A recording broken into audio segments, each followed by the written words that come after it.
प्रिय विद्यार्थियों, मैं सुमन सहायकाचार्य हिंदी, राजकीय महाविद्यालय पिड़ावा।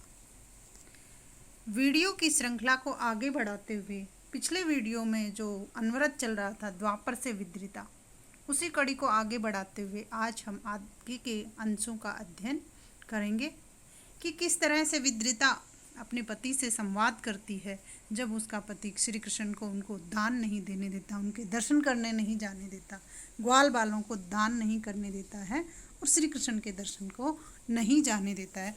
तब वो पति पत्नी के अधिकारों पर संवाद करते हुए किस तरह से उनके बीच संवाद होते हैं, तो उसी श्रृंखला को आगे बढ़ाते हुए आज हम अगले पदों के अध्ययन करेंगे कि किस तरह से जो विद्रिता है वो अपने पति से संवाद करती है कि हे वेदक खेद इतना भी भेद न जाना तुमने, छैल छोकड़ा कहो उसे तुम प्रेम वाद्य वह बजता, जो जैसे भजता है उसको वह भी वैसे भजता, अथवा तुम्हें दोष क्या युग ही यह द्वापर संशय का, पर यदि अपना ध्यान हमें है तो कारण क्या भय का, हुए वत्स धेनुक वध सेवे गो घातक हत्यारे, तुम सूची पशु बलि पर ही जिनके सब तंतु हैं सारे, वत्स ने था वह बाघ और वह धेनुक ताखर धन। तो किस तरह से जब उन दोनों के बीच संवाद होते रहते हैं तो जो विद्रिता है वो अपने पति से किस तरह से कहती कि हे वेदक खेद इतना भी भेद न जाना तुमने। उसको वेदक कहकर जो कि वेद्यज्ञ कहकर वो व्यंग्य कर रही है उसको कि आप तो वेदों के जानकार हैं, वेदों के मर्मज्ञ हैं। खेद इतना भी भेद न जाना तुमने, आप वेदों के इतने जानकार हैं लेकिन फिर भी खेद है मुझे कि आप इतना भी नहीं जान पाए, आप जो परम ब्रह्म है श्री कृष्ण उसके बारे में जान नहीं पाए। अपने आप को आप वेद्यज्ञ कहते हैं कि आप वेदों के जानकार कहते हैं स्वयं को, और उसके बावजूद आप श्री कृष्ण को नहीं जान पाए। किस तरह से उनके पति श्री कृष्ण को छैल छोकड़ा कहो उसे तुम प्रेम वाद्य वह बजता, कि श्री कृष्ण का वो छैल छोकड़ा कहकर अपमान करते हैं, निरादर करते हैं। छैल छोकड़ा यानी रसिक प्रेमी कहकर वो विद्रिता का पति श्री कृष्ण को अपमानित करता है। तब विद्रिता उसको जवाब देते हुए कहती है कि छैल छोकड़ा कहो उसे तुम प्रेम वाद्य वह बजता, वो तो प्रेम रूपी वाद्य की तरह, बाजे की तरह से बजते हैं। प्रेम रूपी रस से सरोबार हैं जो, परम ब्रह्म हैं जो, और उसको तुम छैल छोकड़ा कहते हो। जो जैसे बजता है उसको वह भी वैसे बजता, और श्री कृष्ण को जो जिस रूप में स्मरण करता है श्री कृष्ण भी उसको उसी रूप में बजते हैं, उसी रूप में स्वीकार करते हैं।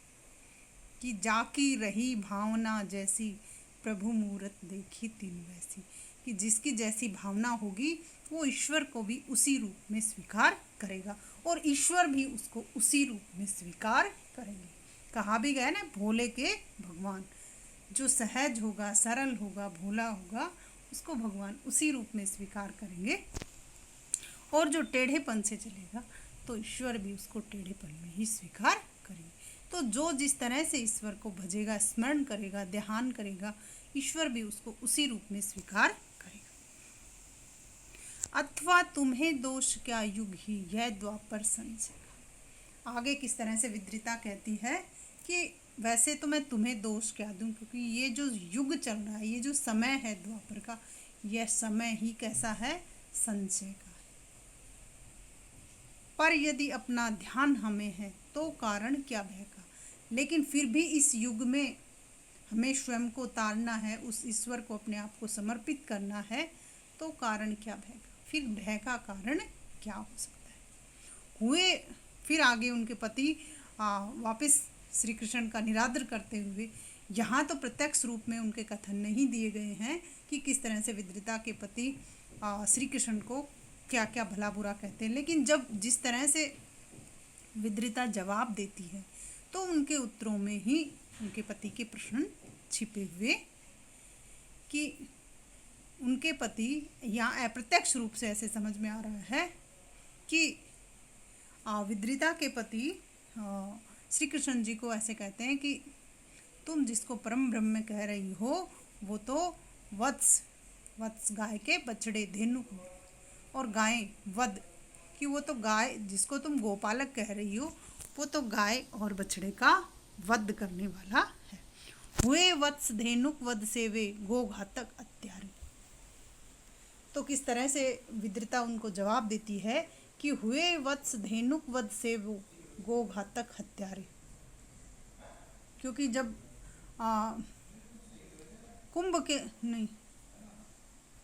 जब कंस के द्वारा श्री कृष्ण को बाल्यावस्था में मारने के लिए जो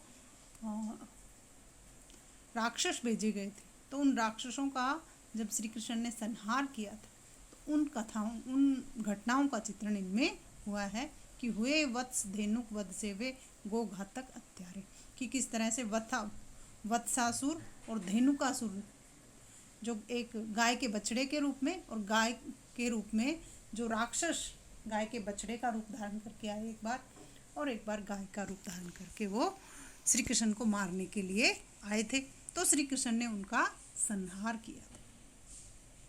तो वो जवाब देते हुए विद्रिता कहती है कि हुए वत्स धेनुक वध से वो गो घातक हत्यारे, कि वत्स धेनुक अगर इनकी हत्या करने से वो गो घातक, गाय के घातक हैं, हत्यारे हैं, तो तुम सूची पशु बलि पर ही जिनके सब तंतु हैं सारे, तो तुम सूची का अर्थ होता है पवित्र, तो तुम कैसे पवित्र हो सकते हो? पशु बलि पर ही है जिनके सब तंतु हैं सारे।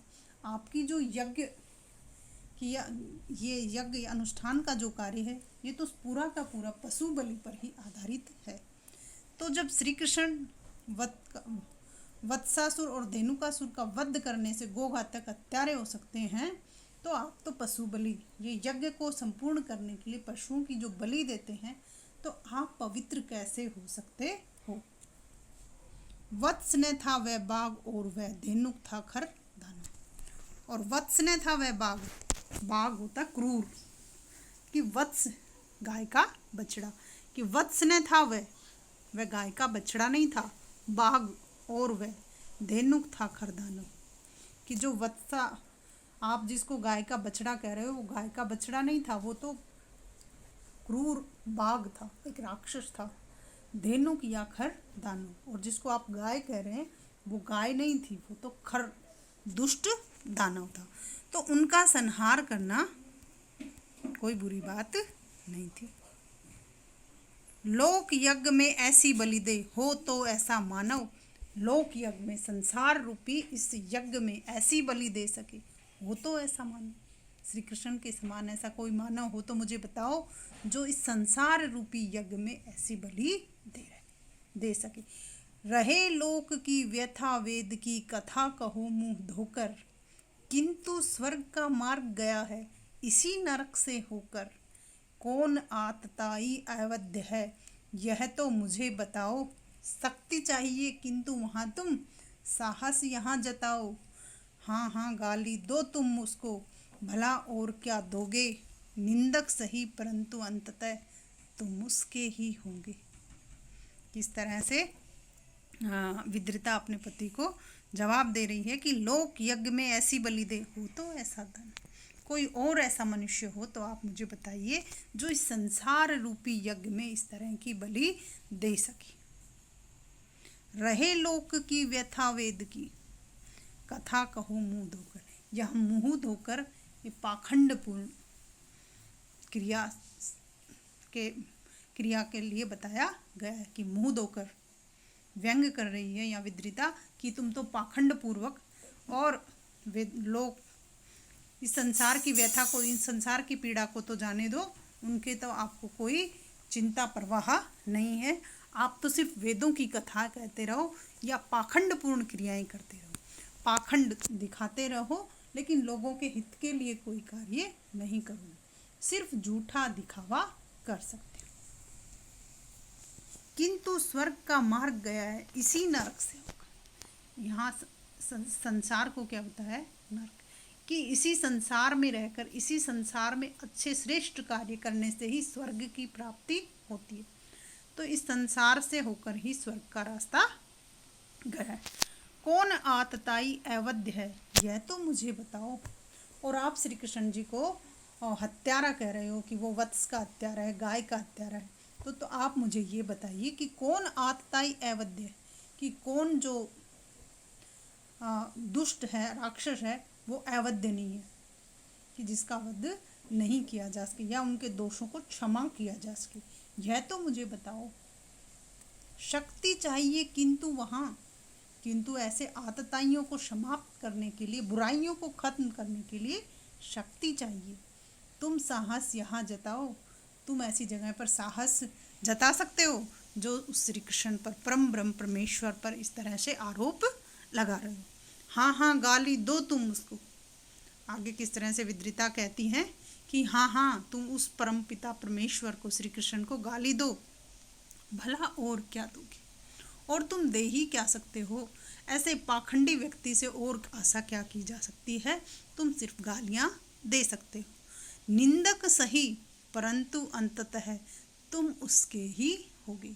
भले ही आज तुम उसकी निंदा कर रहे हो, तुम्हें इतना ज्ञान नहीं है या उसको समझ नहीं पा रहे हो, परंतु अंत में है तुम उसके ही होगे, क्योंकि हर इंसान जो है वो खत्म होने के बाद परमात्मा में लय हो जाएगा, कि अंततः तुम्हें ईश्वर की शरण में आना ही पड़ेगा। वेद उसी को तो गाते हैं, धिक वक्रोक्ति तुम्हारी, नहीं वेद तो खोज उसी को, रोते हैं बलिहारी। तुम्हें वेद में नहीं मिला वह, तुम हो वेद ज्ञानी, किंतु वेद का अंत कहाँ है, ध्यान धरो कुछ ध्यानी। कुछ छंदों तक परिमित क्या उस अनंत की वाणी, नित्य नित्य नूतन भावों से भूषित वह कल्याणी। नित्य नई अपनी रचनाएं रचता है वह सृष्टा, देश देश में काल काल में है मंत्रों के दृष्टा। कृष्ण अवैदिक और राम भी ठहरो धीरज धारो, वेदवाद ठंडे जी से सोचो और विचारो। किस तरह से विद्रिता अपने पति को समझाते हुए कह रही है कि वेद उसी को तो गाते हैं, कि जो वेदों में जो ऋचाएं हैं वो भी तो उस परम ब्रह्म परमात्मा की स्तुति का गान करती हैं, और श्री कृष्ण भी तो वो परम ब्रह्म का ही अंश है, वही तो परम ब्रह्म ही हैं। धिक वक्रोक्ति तुम्हारी, धिक्कार है फिर भी तुम्हारी वक्रोक्ति, टेढ़े कथन पर। किस तरह से आप श्री कृष्ण जी को भला बुरा कह रहे हो, धिक्कार है तुम्हारे इन टेढ़े कथनों पर। नहीं वेद तो खोज उसी को, रोते हैं बलिहारी, कि नहीं तुम्हें वेद में नहीं मिला वह, तुम हो वेद ज्ञानी। कि नहीं वेद तो खोज उसी को, रोते हैं बलिहारी। कि वेदों को पढ़कर भी आप उस परम ब्रह्म परमात्मा को नहीं पहचान पाए हो, तो अंत में तुम्हें रोना ही पड़ेगा। तुम्हें वेद में नहीं मिला वह, तुम हो वेद ज्ञानी। फिर यहाँ वो व्यंग करती है, व्यंग करते हुए कहती है कि तुम्हें वेद में भी वो परम ब्रह्म नहीं मिला, तुम तो वेदों के ज्ञानी समझते हो, खुद को बहुत ही विद्वान समझते हो, और फिर भी तुम्हें वो परम ब्रह्म वेदों में नहीं मिल सका।